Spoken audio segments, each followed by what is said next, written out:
400 years ago in 1621, English settlers and Native Americans came together to celebrate a harvest in a feast that we now call Thanksgiving.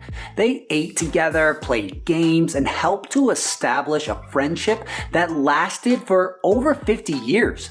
But so much of this history is wrapped in myth and mystery. So today we're here to discover the real history of this beloved American holiday. So buckle up, kids, because we're off to the past. This is History for Little Humans.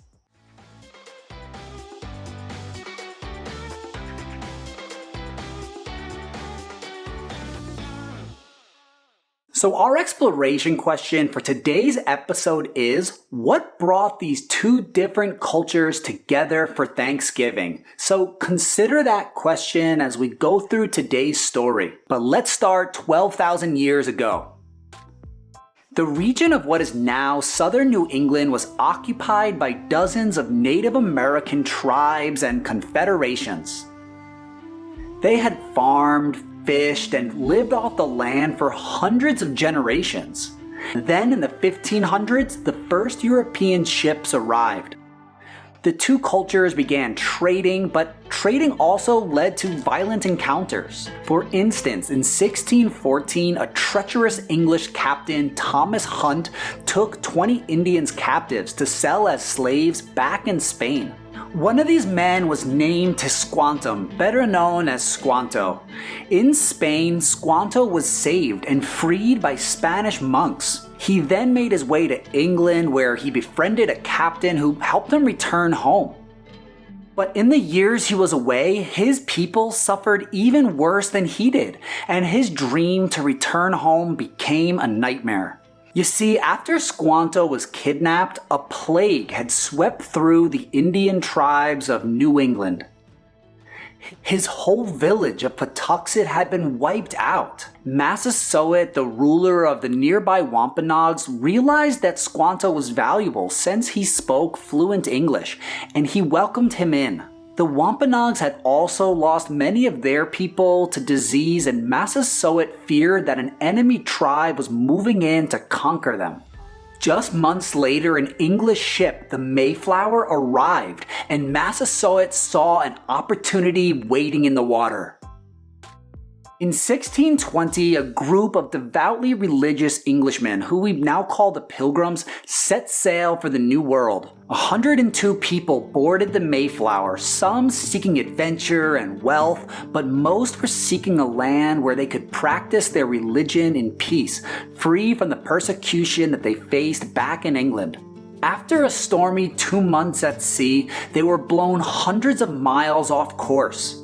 The land where they anchored looked perfect for a settlement. It was the former village of Patuxet that had been wiped out, but the Pilgrims would call it Plymouth. Nearly half of the Pilgrims died that first winter, and then Massasoit sent down help. Squanto served as the interpreter and helped the English survive by showing them the best waters to fish, how to fertilize the soil to grow corn, and how to adapt to the land. Just think about how amazing this was. Squanto had been kidnapped and sold into slavery by an Englishman. His people were then destroyed by European diseases, but he had also been freed by other Europeans, and then befriended and returned by a different Englishman. And now here he was, helping the suffering English settlers to prosper where his people had perished.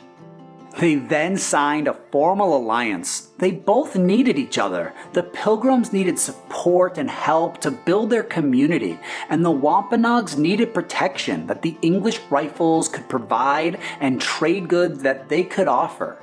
After the first successful harvest, William Bradford, the governor of Plymouth, stated it was time to rejoice together. Massasoit and 90 Wampanoags joined the 50 Pilgrims, bringing 5 deer for the feast. And in November of 1621, the two cultures from two very different worlds sat together, ate together, and celebrated together, giving thanks for survival against brutal hardships. And that brings us to our quiz flash from the past. Which of the following do you think was not served or eaten at the first Thanksgiving? Turkey, pumpkin pie, eel, or peas and carrots?